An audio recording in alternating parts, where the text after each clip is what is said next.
Hello, I am Derek with Yoga for All Humans.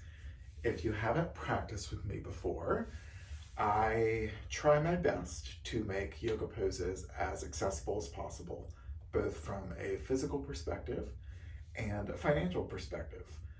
But for today's video, we're focusing on the physical.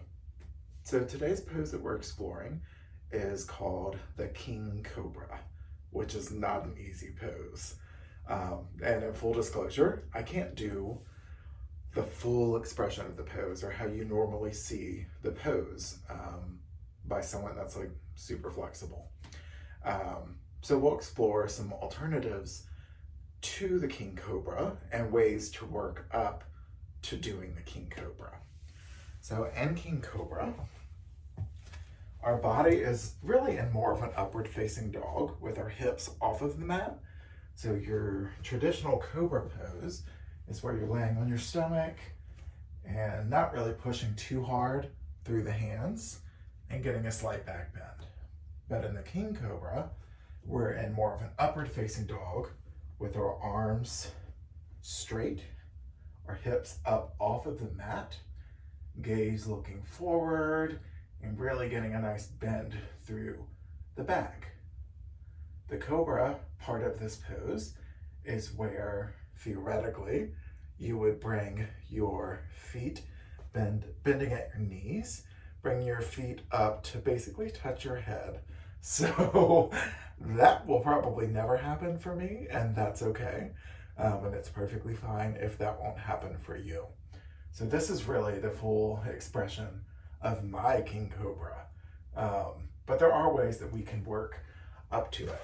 So especially through our legs, that's where we have a lot of limitations, especially if your quads and your hamstrings are tight like me.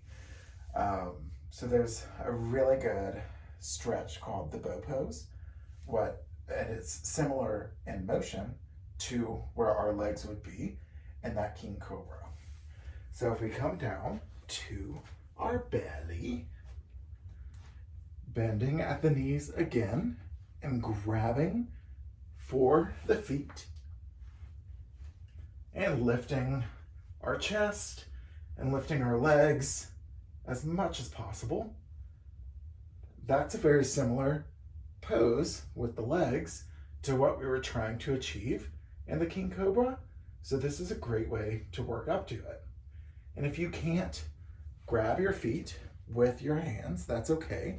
You can use something called a spiral, which I can tell you more about if you would like. Or you can always use like yoga straps to wrap a yoga strap around your leg. You can even do one leg at a time. But if you're using something like the spiral, you can actually kind of hook it through the feet and use the handles to get into that a little bit easier. So I definitely encourage using any kind of yoga tools you have around the house to make it more accessible. So there are your tips for the King Cobra. Like I said, very challenging pose. So don't hold it against yourself if you don't look like the people in the photos or the videos. Neither do I, and that's okay. Hope that helps.